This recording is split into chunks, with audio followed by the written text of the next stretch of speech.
Hello guys, welcome back to the new video. हम लोग ये बुक पढ़ रहे थे जिसका नाम है आपके अचेतन मन की शक्ति, और इसमें हमारा आज 13वां चैप्टर स्टार्ट होने वाला था।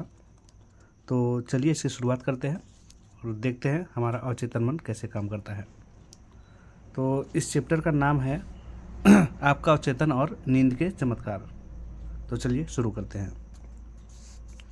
आप हर 24 में से 8 घंटे यानी अपनी 1/3 ज़िंदगी सोने में बिताते हैं।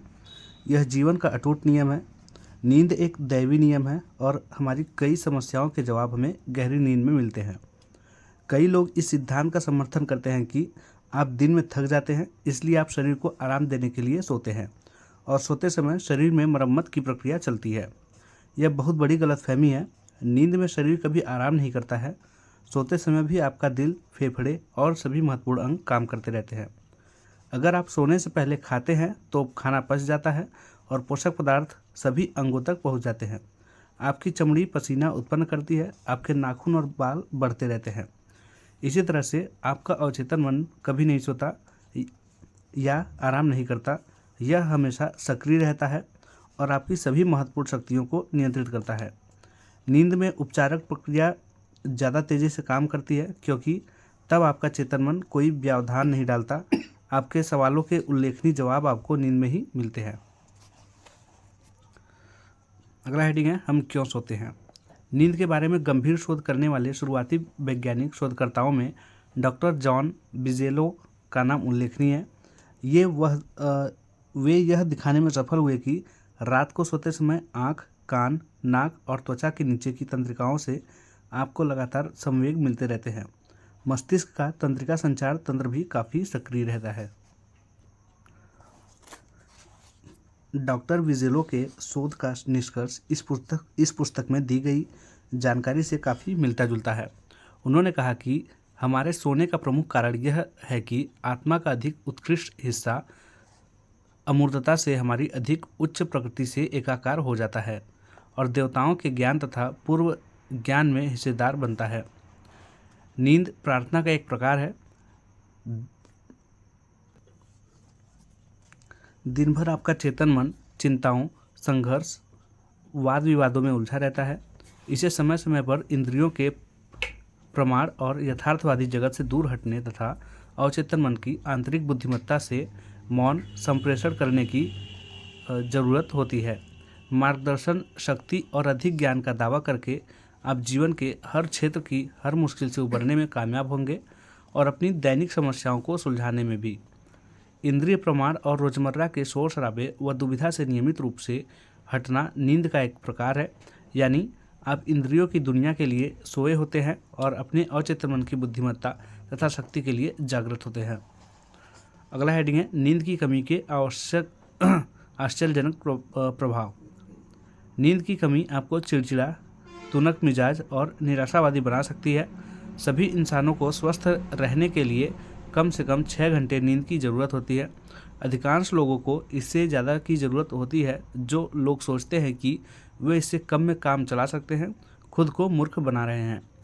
जिन शोधकर्ताओं ने नींद की प्रक्रियाओं और नींद की कमी में शोध किया है, वे बताते हैं कि कुछ मामलों में नर्वस ब्रेकडाउन से पहले गंभीर अनिद्रा रोग प्रकट होता है। याद रखें, नींद के दौरान आप आध्यात्मिक रूप से तरोताज़ा हो जाते हैं। जीवन में खुशी और स्फूर्ति लाने के लिए पर्याप्त नींद अनिवार्य है। अगला हेडिंग है, आपको अधिक नींद की ज़रूरत है। हमें नींद की ज़रूरत क्यों होती है, यह पता लगाने का एक तरीका यह देखना है कि नींद नहीं मिलने पर क्या होता है। 1964 में रैंडी गार्डनर नाम के 17 साल के लड़के ने Guinness book of world records में नाम दर्ज कराने के लिए जागने की कोशिश की। वह 264 घंटे यानी लगातार 11 दिन तक जागता रहा। बाद के परीक्षणों में स्पष्ट हुआ कि उसे कोई स्थायी नुकसान नहीं हुआ था। बहरहाल, जब वह खुद को ज़बरदस्ती जगाए रखा था तो उसके सोचने की प्रक्रिया में कमी आ गई। उसके शब्दों का उच्चारण अस्पष्ट हो गया, उसकी याददाश्त भी गड़बड़ा गई। बाद में उसे दृष्टिभ्रम भी होने लगा। लंबे समय तक कम नींद लेने वाले ज़्यादातर लोगों को इतने बुरे परिणाम नहीं मिलते। बहरहाल, इसके गंभीर प्रभावों से वे भी मुश्किल में पड़ जा सकते हैं। National highway traffic safety administration के अनुसार नींद संबंधी समस्याओं के कारण हर साल 2 लाख दुर्घटनाएं भी होती हैं। 5 में से एक ड्राइवर गाड़ी चलाते समय कभी कभार झपकी लेता है। इस वजह से दिन के बजाय रात को दुर्घटना की आशंका 5 से 10 गुना बढ़ जाती है। वॉलंटियर्स के साथ किए गए प्रयोगों से पता चलता है कि थका हुआ मस्तिष्क नींद के लिए इतना व्याकुल रहता है कि वह इसे पाने के लिए कोई भी बलिदान देने को तैयार रहता है। प्रयोग के दौरान कुछ घंटों की नींद की कमी के बाद वॉलंटियर हल्की झपकी लेने लगे। ऐसा 1 घंटे में 3-4 बार हुआ। इस दौरान असली नींद की तरह उनकी पलकें बंद हो जाती थी और उनके मस्तिष्क की तरंगें धीमी हो जाती थी। पहले तो ये झपकियाँ सेकेंड के हिस्से तक सीमित रही, लेकिन जब नींद की कमी के घंटे बढ़ते गए तो ये झपकियाँ ज़्यादा बार आईं और ज़्यादा समय तक चलती रहीं। यहाँ तक कि 2-3 सेकेंड तक भले ही वॉलंटियर तूफान में हवाई जहाज़ चला रहा हो, लेकिन वह कुछ बेशकीमती सेकेंडों की झपकी का प्रतिरोध नहीं कर सकता था। अगला हेडिंग है, नींद सलाह लाती है।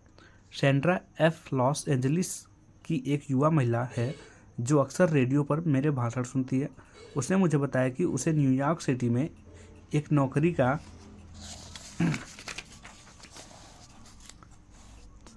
प्रस्ताव मिला, जहां उसे वर्तमान नौकरी से दोगुनी तनख्वाह देने का प्रस्ताव रखा गया। वह फैसला नहीं कर पा रही थी कि नई नौकरी स्वीकार करे या नहीं। सोने जाने से पहले उसने इन शब्दों को में प्रार्थना की, मेरे अवचेतन मन का रचनात्मक ज्ञान जानता है कि मेरे लिए क्या सबसे अच्छा है। इसकी प्रवृत्ति हमेशा जीवन की ओर है और यह मुझे सही निर्णय बताता है जिससे मुझे और सभी संबंधित लोगों को लाभ पहुंचेगा। मैं उस जवाब के लिए धन्यवाद देती हूं जो मैं जानती हूं कि मुझे मिलेगा। उसने सोते समय इस आसान प्रार्थना को लोरी की तरह बार बार दोहराया। सुबह उसे प्रबल एहसास हुआ कि उसे नई नौकरी के प्रस्ताव को स्वीकार नहीं करना चाहिए। उसने इसे ठुकरा दिया। बाद की घटनाओं ने उसके अंदरूनी एहसास को सही ठहराया, क्योंकि कुछ महीनों बाद ही वह कंपनी दिवालिया हो गई। चेतन मन यथार्थवादी तथ्यों के मामले में सही हो सकता है। बहरहाल अवचेतन मन की सहज बोध की क्षमता को कंपनी की समस्याओं का एहसास था, इसलिए उसने उसे सही चेतावनी दी। अगला हेडिंग है, निश्चित तबाही से बचाया। अगर आप सोने जाते समय सही कर्म के लिए प्रार्थना करते हैं तो अवचेतन मन की बुद्धिमत्ता आपको निर्देश दे सकती है और आपकी रक्षा कर सकती है। कई साल पहले मुझे सुदूर पूर्व में आर्थिक रूप से काफ़ी आकर्षक प्रस्ताव मिला। मैंने मार्गदर्शन और सही निर्णय के लिए इस तरह से प्रार्थना की, मेरे भीतर की असीमित बुद्धिमत्ता सब कुछ जानती है। सही निर्णय दैवी विधान में मुझे बताया जाता है। जब जवाब मिलेगा तो मैं उसे पहचान लूँगा। मैंने सोने जाने से पहले इस प्रार्थना को बार बार लोरी की तरह दोहराया। उस रात मैंने एक सपना देखा जिसमें एक पुराना दोस्त मेरे पास आया। उसके हाथ में एक अखबार था और वह बोला, इन हेडलाइंस को पढ़ो, मत जाओ। अखबार की हेडलाइंस हिंसा, उपद्रव और युद्ध की खबरों से भरी थी, जो सभी कुछ समय बाद उसी इलाके में हुई जहां मुझे जाना था। आपका अवचेतन मन सब कुछ समझता है, यह सारी बातें जानता है। अक्सर यह आपसे बोलेगा, लेकिन ऐसी आवाज़ में जिसे आपका चेतन मन तत्काल मान लेगा। जिस सपने के बारे में मैंने अभी बताया है, उसने मुझे निश्चित रूप से भारी खतरे की स्थिति में जाने से बचा लिया। मेरे अवचेतन मन ने अपनी चेतावनी एक ऐसे व्यक्ति के माध्यम से दी जिस पर मैं भरोसा करता था और सम्मान करता था। कुछ लोगों को यह चेतावनी सपने में मार दे सकती है। वह व्यक्ति से यहाँ या वहाँ न जाने से को कहती है और चेतावनी का कारण बताती है। कई बार आपका अवचेतन आपके जागते समय भी आपको चेतावनी दे देगा। आपको लगता है कि आपको अपनी माँ या किसी अन्य प्रियजन की आवाज़ सुनी है। आप रुक कर मुड़ते हैं और इसकी स्रोत की तलाश करते हैं। बाद में आप पाते हैं कि अगर आप उसी रास्ते आगे गए होते तो खिड़की से गिरने वाले सामान से आपका सिर फूट सकता था।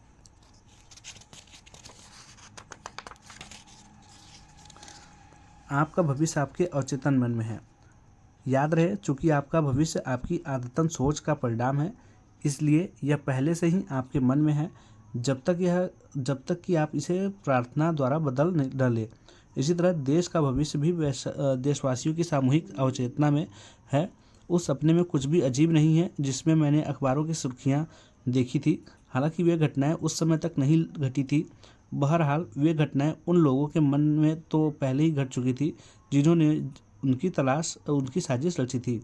उनकी सभी योजनाएं पहले से ही उस महान रिकॉर्डिंग यंत्र यानी शाश्वत मन के सामूहिक अवचेतन पर अंकित थी। आने वाले कल की घटनाएं आपके अवचेतन मन में है। इसी तरह अगले सप्ताह और अगले महीने के भी है।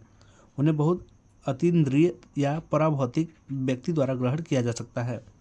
अगर प्रार्थना करने का फैसला करें तो आपके साथ कोई तबाही या त्रासदी नहीं हो सकती। कोई भी चीज़ पहले से तय नहीं है।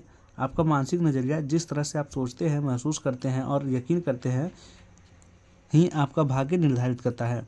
वैज्ञानिक प्रार्थना द्वारा आप अपने भविष्य को ढाल सकते हैं, आकार दे सकते हैं और बना सकते हैं। इंसान जैसा बोएगा वैसा ही उसे काटना पड़ेगा। तो आज के लिए इतना ही दोस्तों, और इसका नेक्स्ट हेडिंग इस चैप्टर का हम अगले वीडियो में पढ़ेंगे। तो ठीक है, मिलते हैं आपसे अगली वीडियो में। तब तक के लिए जय हिंद।